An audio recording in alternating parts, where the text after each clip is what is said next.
મંદિરનો ડુંગરા ઉપરથી વ્યૂ કંઈક આવો આવે છે.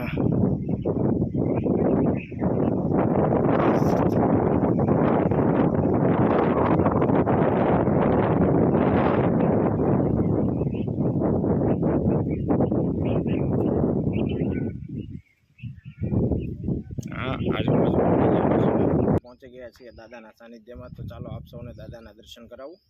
જો આપણને અંદર વિડીયો શૂટિંગ ઉતારવાની પરવાનગી દેશે તો આપણે તમને પણ દાદાના દર્શન કરાવું.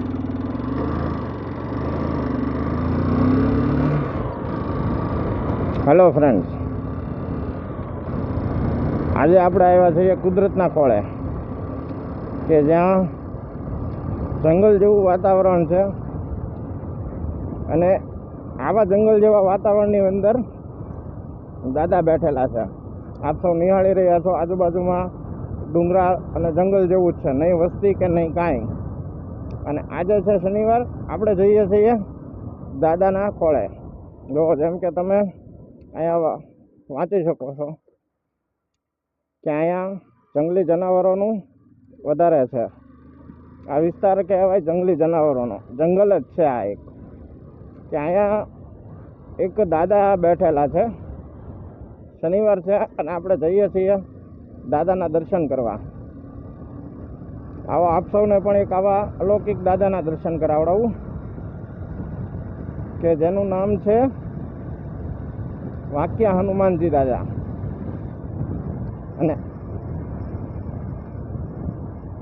આ વિસ્તારમાં જંગલી જનાવરોનો ભય પણ એટલો રહે છે કે જેથી અહીંયા પબ્લિક ઓછી હોય છે. પણ દાદાનું મંદિર, દાદાનું સાનિધ્ય એટલું શાંતમય વાતાવરણમાં છે કે ત્યાં તમને અલૌકિક આનંદ મળે છે. દાદાના દર્શન કરવા અહીંયા એક શાંતિથી તમે થઈ શકે અને તમારા મનને એક અનોખી જ શાંતિ મળે છે.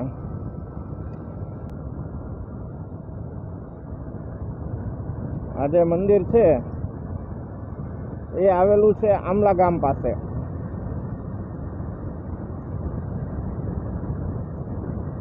અહીંયા એક નહીં 3 અલગ અલગ મંદિરો છે.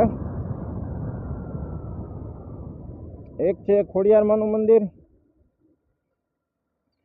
એક છે હનુમાનજી મહારાજનું મંદિર, અને એક બીજું મંદિર પણ છે જેની મને બહુ આઈડિયા નથી રહી. પણ જે આપણે જે દાદાના દર્શન કરવા જઈએ છીએ ત્યાં તો હજી હાલમાં મંદિરનું કામ ચાલુ છે. જે જૂનું મંદિર હતું એનો જીર્ણોદ્ધાર કરીને નવું મંદિર બનાવવામાં આવે છે અત્યારે ત્યાં.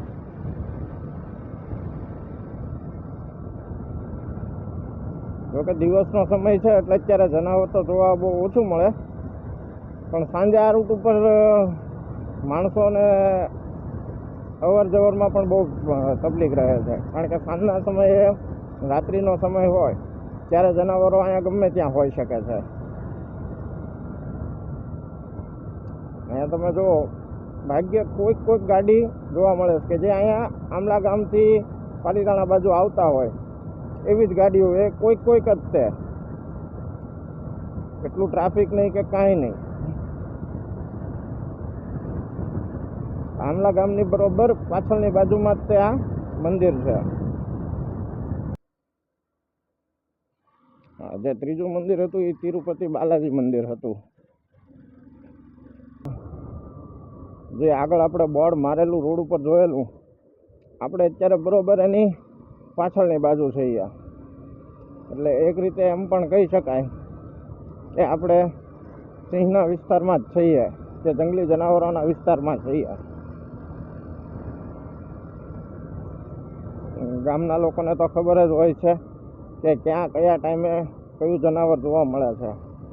આપણે અજાણ્યા છીએ એટલે આપણે થોડીક સેફટીથી રાખવું પડે. આપણને આવી ગયા છીએ આપણે દાદાની જગ્યા ઉપર, દાદાના સાનિધ્યમાં.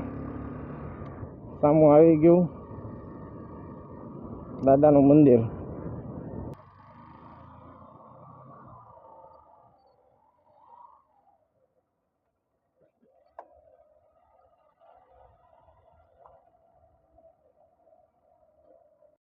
જુઓ ફ્રેન્ડ્સ, આ રીતે કંઈક છે મંદિર.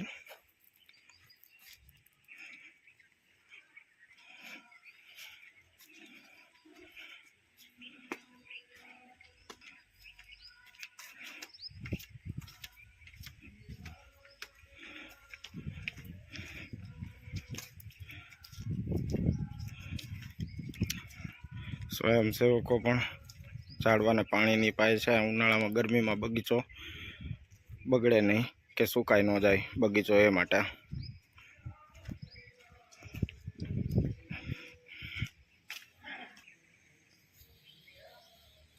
આ જે પહેલું મંદિર છે એ છે રામકિશોરદાસ બાપાનું, કે જે પહેલાં અહીંયા સંત હતા. ત્યારબાદ બાજુમાં જે છે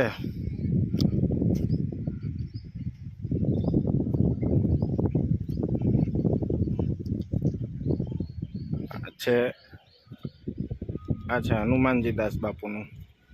આપણને મંદિરની અંદર મનાય છે એટલે અંદર નથી જતા, આપણને ખાલી હનુમાનજી મહારાજનું ઉતારવા માટે છૂટ આપેલી હતી. આ છે તે અત્યારે હાલમાં જે ગાદી ઉપર બાપુ બિરાજમાન છે તે.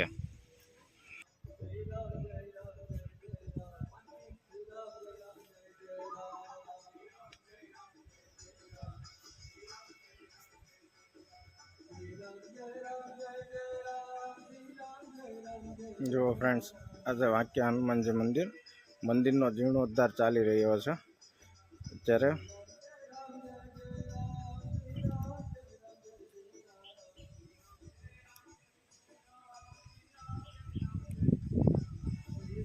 આ છે મંદિરની વાતાવરણ અનુકૂળ મંદિરની જગ્યા.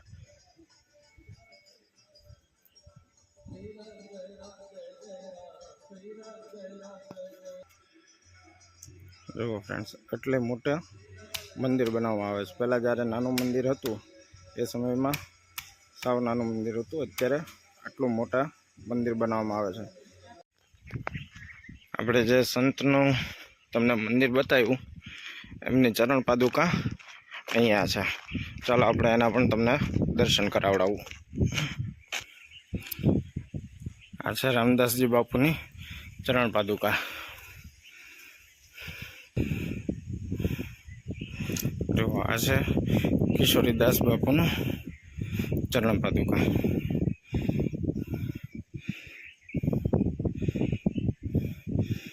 આ છે કિશોરીદાસ બાપુ. મહંતો અહીંયા થયેલા છે. આ છે રામસેવકદાસ બાપુ, એમની ચરણ પાદુકા છે. જગનદાસ બાપુ ની ચરણ પાદુકા છે. આજુબાજુનો નજારો તમે જોઈ શકો છો કે જે જંગલમાં જ તે છે.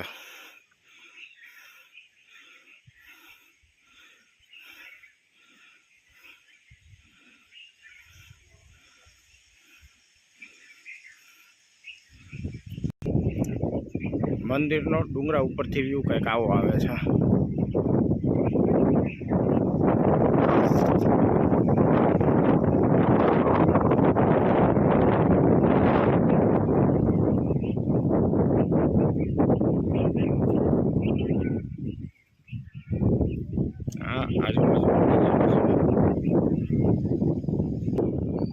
તો ફ્રેન્ડ્સ, આપણે હનુમાનજી દાદાના મંદિરના દર્શન કર્યા બાદ આ છે તિરુપતિ બાલાજી મંદિર આમલાનું. તો ચાલો આપ સૌને તિરુપતિ દાદાના પણ દર્શન કરાવડાવી દઉં. ખોડિયાર મંદિરે તો આપણે ન જઈ શક્યા, કારણ કે ત્યાં સુધી બાઇક લઈને જવી અઘરી હતી અને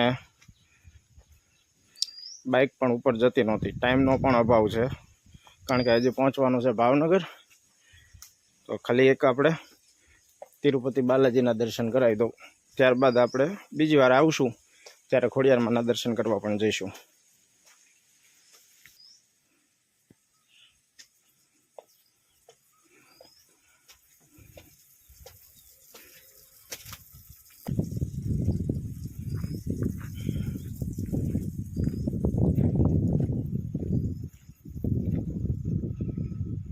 ફ્રેન્ડ્સ,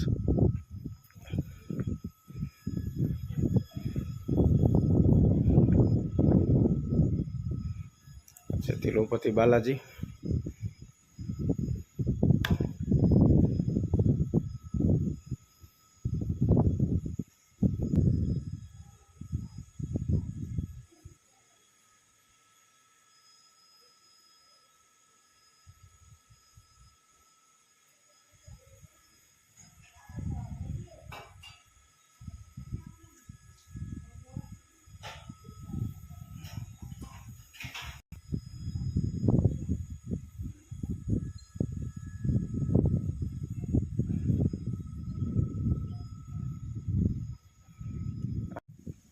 જે છે એ રામાનુજાચાર્યની સમાધિ છે.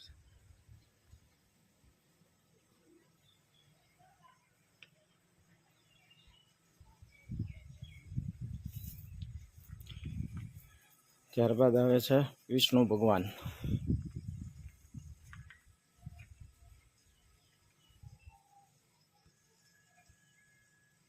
જોઈ શકો છો કેવી વિશ્રામ મુદ્રામાં છે, સાથે માથે શેષનાગ પણ છે.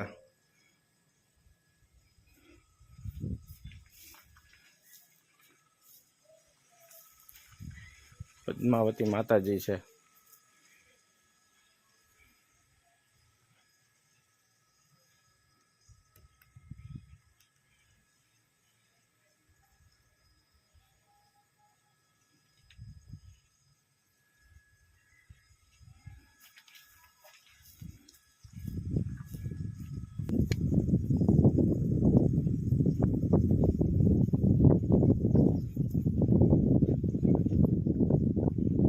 આ નજારા જોતા જ મન એટલું રાજી થઈ જાય.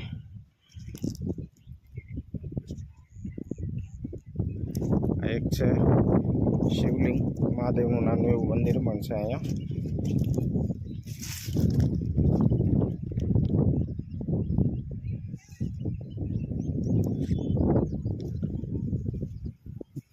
એકવાર અહીંનો નજારો જોવો તમે ખાલી.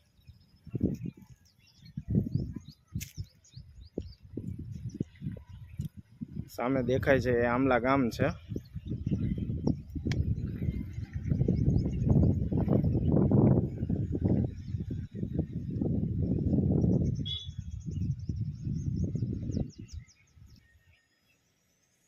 આ છે મંદિરની પાછળનો એક વ્યૂ,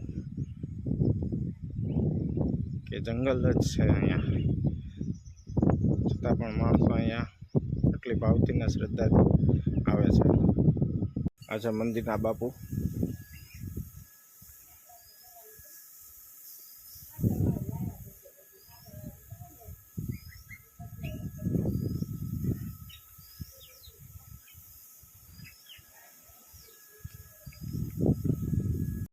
જુઓ ફ્રેન્ડ, તિરુપતિ બાલાજી મંદિર જે છે, જે હનુમાનજીએ જવાનો રસ્તો, ત્યાં બાજુમાં જ એક નાનકડું એવું તળાવ છે.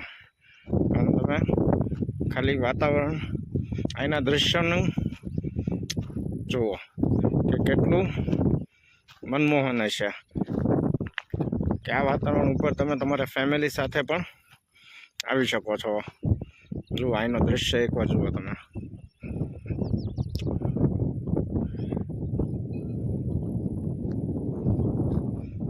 નાનું એવું તળાવ છે. તળાવની ઓલી કોર્નર સાઈડ જે છે, આ સામેની સાઈડ તમને દેખાય, એની તળાવની સામેની સાઈડમાં છે હનુમાનજીનું મંદિર. ને આ સાઈડ ટેકરી ઉપર તમને જો દેખાય તો છે ખોડિયારમાંનું મંદિર. આ જે ટેકરી ઉપર દેખાય છે ને, એ ટેકરી છે ખોડિયારમાંનું મંદિર. ત્યાં આ જે રસ્તો છે, આ તિરુપતિ બાલાજી મંદિરેથી આવે અને રસ્તો સીધો જતો રહે હનુમાનજી મંદિરે.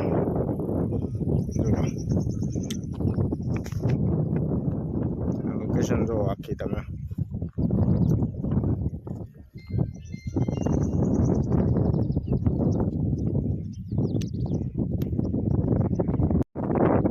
આની સાથે જ તે આ બ્લોગનો અહીં પૂરો કરીએ છીએ. કાલે ફરી મળીશું એક નવા સરસ બ્લોગ સાથે, કે જેની અંદર હું એક તમને માતાજીના દર્શન કરાવીશ. તો ચાલો ફ્રેન્ડ, સૌને રામ રામ. ફરી મળીશું કાલે એક નવા બ્લોગની સાથે.